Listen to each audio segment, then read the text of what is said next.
pamilya from Crisanto and Nita Faral. Ang pangalawang pinakamatanda na anak ng Felix at Nazaria Faral. So, ang representative po sa mga anak is tatlo dahil ang dalawa ay nasa ibang bansa. So, we have Maricel Faral and Maricar Faral, ang kambal na anak. And we have Tito Boye, Christopher Faral, kasama yung family, Ate Betty, ang panganay, Engineer Ralph Faral,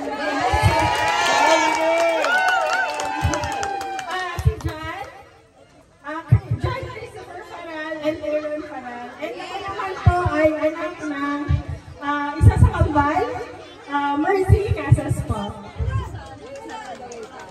Yung isa po ay nasa biyahe pa po.